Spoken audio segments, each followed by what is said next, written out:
ዲያቆን ምህረት ያስጀመረው የጥንት አባቶች ኦርቶዶክሳዊ አስተምህሮ ጉዳይ በመላው አሜሪካ እየተቀጣጠለ ነው። እነ ክሊፍ በሄዱበት ሁሉ አዳዲስ ኦርቶዶክሳውያን ወጣቶች ጠንከር ያለ ጥያቄ እያነሱባቸው ዛሬማ ጭራሽ አንችልም፣ ከናንተ ጋር አንከራከርም እስከ ማለት ደርሰዋል። ይህም በመላው አሜሪካ በማህበራዊ ሚዲያ ትስስር ገጾች እነ ክሊፍን ያቋቸው የነበሩ በሙሉ ሰውየው ምን ነካቸው እያስባለ ይገኛል። ይህ ወጣት ንግግሩን ይቀጥላል። ከዓለም ላይ ያሉ የሚባሉ በርካታ ሃይማኖቶችን ውስጣቸው ገብቼ ለማጥናትና ለኔ የሚሆነውን ለመምረጥ ጥረት አድርጌያለሁ። ከዚያም ወደ እውነተኛይቱ የጌታ ቤተክርስቲያን መጥቻለሁኝ። ስላለፍኩባቸው የህይወት መንገዶቼ ያወራሁኝ ላሰለቻችሁ አልፈልግም። ነገር ግን ለ8 ዓመታት በቆየሁበትና መጽሐፍ ቅዱስ ብቻ የሚል አስተምሮ በያዝኩበት የፕሮቴስታንትነት ዘመኔ መጽሐፍ ቅዱስ በማነብበት ወቅት እጅጉን ለትርጉምም ለመረዳትም አስቸጋሪ የሆኑ የመጽሐፍ ቅዱስ ጥቅሶችና ክፍሎችን አይቻለሁ። ይህን ጊዜ ክሊፍ ልክ ነው፣ እንደዛ አይነት ነገሮች አሉ በማለት ይመልስለታል። ወጣቱ ጥያቄውን ይቀጥላል። በርካታ ለትርጉም የሚያሻሙ ግራ የሚያጋቡ ጥቅሶችን አይቻለሁ። ያልተማሩና ማሰብ የማይችሉ ሰዎች ለራሳቸው ጥቅምና ጥፋት ሲሉ ወደ ፈለጉት አቅጣጫ የሚጠመዝዟቸው። ቅዱስ ጴጥሮስ እንዳለው ማለቴ ነው።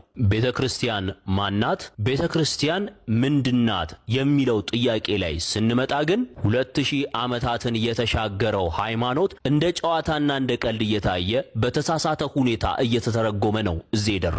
ስለዚህ ሌላ አንተ ማቅረብ የምፈልገው ጥያቄ ምንድነው? ሰሞኑን አንድ ኢንተርቪው ላይ እኔ ኦርቶዶክስ ክርስቲያን ነኝ ብለህ ስትናገር ሰምቻለሁ። በመጀመሪያ ደረጃ ይሄ ለኔ ኢኩዊቮኬሽናል ፋላሲ ወይም አንድን ስም ለራስ ዓላማ እንዲውል አድርጎ የመጠቀም ሕጸጽ ነው። ምክንያቱም አንተ ኦርቶዶክስ ክርስቲያን አይደለህም። ስለዚህ እኔ አሁን ካንተ ማወቅ የምፈልገው ነገር የመጽሐፍ ቅዱስና የመጽሐፍታት ተረጓጎሜና አረዳዴ በመንፈስ ቅዱስ የታገዘ ነው ብለህ ታምናለህ? ይህን ጥያቄ ብትመልስልኝ በማለት ይጠይቀዋል። ይህ ጥያቄ ለክሊፍ ክኒትክል ከንግግሩ አጀማመር አኳያ ያልጠበቀውና ፍጹም ያላሰበው መሆኑን ከመልሱ መረዳት ይቻላል። ከዚህ በፊት ከዲያቆን ምህረት መላኩ ጋር ሲያደርጉት በነበረው ክርክርም እነ ሳም ሻሙንን የመሰሉና ሌሎችም በርካታ ኦርቶዶክሳውያን ክሊፍን ጨምሮ ሌሎች በርካታ በአደባባይ እየሰበኩ ያሉ ፕሮቴስታንቶች መጽሐፍ ቅዱስን በራሳቸው ፈቃድ የሚተረጉሙ ናቸው፣ የራሳቸውን የወንጌል ቅጂ እየፈጠሩ ያሉ ሰዎች ናቸው በማለት ሲተቿቸው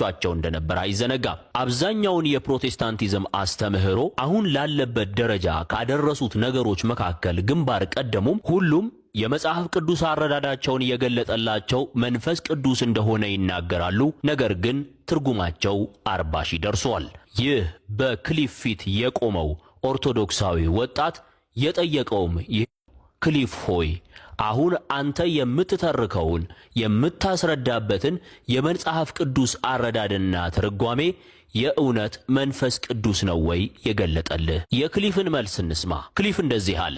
ሰዎች እምነታቸውን ሁሉ በክርስቶስ ኢየሱስ ላይ እንዲያደርጉ የሚያደርጋቸው እግዚአብሔር መንፈስ ቅዱስ ነው ከማለቱ ጠያቂው ወጣት ጣልቃ ገብቶ እንደዚህ አለው። ክሊፍ እኔ ካንተ የምፈልገው አዎ ወይም አይደለም የሚል መልስ ነው። አተረጓጎምህ ከመንፈስ ቅዱስ ነው ወይስ አይደለም? ይህን ጊዜ ነው ክሊፍ መበሳጨት የጀመረው። አይ ጌታዬ፣ እኔ አዎ ወይም አይደለም ብዬ በጭራሽ መልስ አልሰጥህም። አዎ ወይም አይደለም የሚል መልስ ከሆነ የፈለግከው መልካም ቀን ይሁንልህ፣ እኔ ካንተ ጋር መወያየት አልፈልግም በማለት ክሊፍ ለመጀመሪያ ጊዜ በታሪኩ በክርክር ወቅት ሰዎች ክርክር አቋርጠው እንዲሄዱ ራሱ ሲፈቅድ የታየበት ሆነ።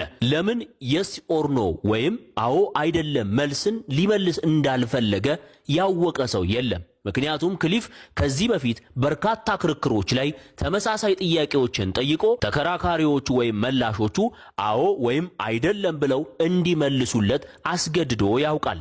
ከነዚህ መካከል ከዲያቆን ምህረት ጋር በነበረው ክርክር ዲያቆን ምህረትን በተደጋጋሚ ጊዜ በተለይ በጉባኤያትና በመጻሕፍት ጉዳይ ላይ አዎ ወይም አይደለም ብለህ መልስልኝ እያሉ ሲጠይቁት እንደነበር እናስታውሳለን። ታዲያ ዛሬ ላይ በእነሱ ላይ ሲሆን ይሄንን መልስ ለምን አልመልስም አሉ። መጽሐፍ ቅዱስ እየተረጎምክ ያለኸው በመንፈስ ቅዱስ ነው ወይስ አይደለም የሚለውን ጥያቄ መመለስ ለክሊፍ ለምን ከበደው? ክርክራቸው አሁንም እንደቀጠለ ነው። ክሊፍ እንደዚህ አለ፣ አዎ ወይም አይደለም የሚል መልስ አልሰጥህም። በጭራሽ ይህንን ከኔ እንዳትጠብቅ።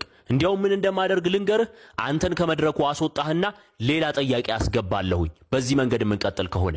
ምክንያቱም እዚህ የተሰበሰብነው ለእንደዚህ አይነት ጉዳይ አይደለም አለ። ይህ ንግግሩ እጅግ በጣም በርካታ ተከታዮቹን ሳይቀር በእጅጉ ያስደነገጠና ያነጋገረ ሆኗል። ክሊፍ በየትኛውም መድረክ ሰዎች ውይይት አቋርጠው እንዲወጡ ብቻ አይደለም ራሴ አባረራችኋለሁ፣ ሌላ ተከራካሪ አስገባለሁ ብሎ አያውቅም። ከየትኞቹም ተከራካሪዎች ጋር ጥርሱን ነክሶ ደምስሩን ገትሮ የሚከራከር ሰው ነበር። ዛሬ ኦርቶዶክሳዊ እውነት ሲሆን አደባባይ ሲወጣ ባለፈው ከዲያቆን ምህረት ጋር ባደረጉት ክርክር የደረሰባቸው ሽንፈት እንዳይደገም ሲል የሚነሱ ጥያቄዎችን ለመሸሽ ሲል ነው ተከራካሪውን ወጣት ኦርቶዶክሳዊ መሆኑን ስላወቀ ብቻ አስወጣህና ሌላ ሰው አስገባብሃለሁ፣ ሌላ ጥያቄ መቀበል ጀምራለሁ ማለት የጀመረው።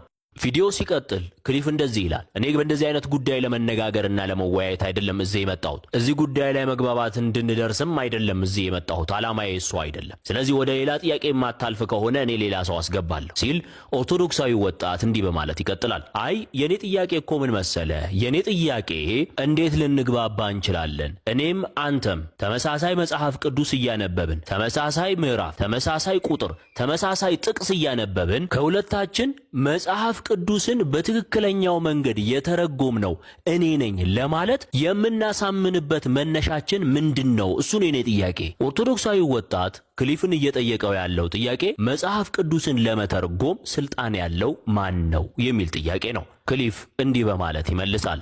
በመጀመሪያ ደረጃ እኔ የመጽሐፍ ቅዱሱን ይሄንን ክፍል በዚህ መንገድ ተርጉሜዋለሁኝ። አንተ በዚህ መንገድ ባትረዳው ችግር የለውም። አንተ ክርስቶስ ኢየሱስን ባለህ አቅም ልክ ሁሉ ተከተለው፣ እኔም ክርስቶስ ኢየሱስን ባለኝ አቅም ልክ እከተለዋለሁ። ስለ አንተ ሕይወት የመጀመሪያው ተጠያቂ እኔ አይደለሁም። ስለ እኔ ሕይወትም የመጀመሪያው ተጠያቂ አንተ። የምትጠየቀው በእግዚአብሔር ፊት ነው። መልስ የምትሰጠውም ለሱ ነው። ስለዚህ እኔ የራሴን ትርጉም ይዤ ሄዳለሁኝ። ከተሳሳትኩ እግዚአብሔር ይፈርድብኛል። አንተም የራስህን ትርጉም ይዘህ ሂድ።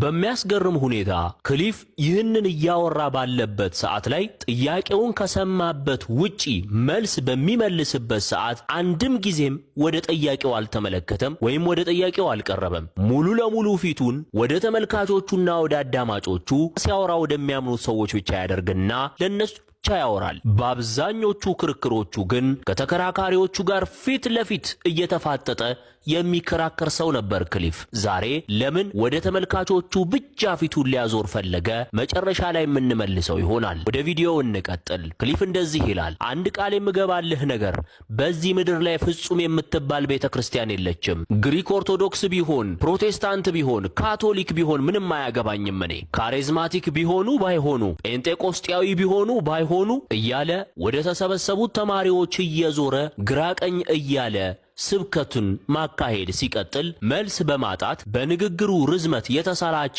የሚመስለው ወጣት እግሩን ከመሬት እያማታ ቤተክርስቲያን የክርስቶስ አካሉ ናት አይደለችም በማለት ጠየቀው። ክሊፍ ግን ንግግሩን እንደቀጠለ ነው። ክሊፍ ይህንን እያደረገ ያለው በቦታው ላይ ያሉት ተከታዮቹ በፍጹም ይህንንም ክርክር ተሸነፈ ብለው እንዳያስቡና ከጎኑ እንደቆሙ ለማሳመን ነው እነሱ ጋር እየተሽከረከረ ያልተጠየቀውን እያወራ የሚገኘው። ክሊፍ ንግግሩን እንደዚህ ይቀጥላል። እኔም ማምነው ነገር ማንም ሁን የትኛውንም ሃይማኖት ተከተል፣ ነገር ግን እምነትህን በክርስቶስ ኢየሱስ ላይ ካደረግ የክርስቶስ አካል ነህ ብዬ ነው ማምነው። የእውነት ክርስቶስን የሚከተሉ ካቶሊኮች አሉ። የእውነት ክርስቶስን የሚከተሉ ግሪክ ኦርቶዶክሶች አሉ።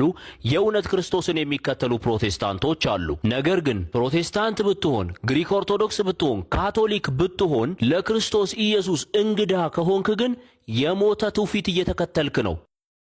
የሞተ ሃይማኖት እየተከተልክ ነው። አሁንም በክሊፍ ትክክል ያልሆነና የማይመለከት መልስ መመለስ የተሰላቸ የሚመስለው መሃል ላይ ለጥያቄ የቆመው ኦርቶዶክሳዊ ወጣት ክርስቶስ ስንት አካል ነው ያለው በማለት በመሃል ይጠይቀዋል። ክሊፍ ግን እያዳመጠው አይመስልም። አሁንም የራሱን መልስ እየመለሰ ነው። ክሊፍ ይቀጥላል። ማናችሁም ቢሆን እምነታችሁን በሞተ ትውፊት ላይ እንዳታደርጉ እቃወማችኋለሁ። ክርስቶስ ኢየሱስን ብቻ ተከተሉ። ማቴዎስን፣ ማርቆስን፣ ሉቃስን ጴጥሮስና ዮሐንስን አንብቡ፣ ይሄ በቂያችሁ ነው። ወንድሜ ስለመጣህና ጥያቄዎችን ስለጠየቅከን እናመሰግናለን። ከዚህ በኋላ ግን ከአንተ ጋር በምንም ጉዳይ ልነጋገር ፈቃደኛ አይደለሁም፣ ስለ ጊዜህ አመሰግናለሁ በማለት በመገፍተር ሁኔታ ከመጠየቂያው ቦታ ያስወጣዋል። ክሊፍ ያልተጠየቀውን በመመለስ ኦርቶዶክሳዊው ወጣት ግን ጥያቄውን እንዳልጨረሰ ለክሊፍ እየነገረው እንኳ ቢሆን ክሊፍ አስወጥቶት ክርክሩ ተጠናቋል። በትንሹ ከ15 ደቂቃ በላይ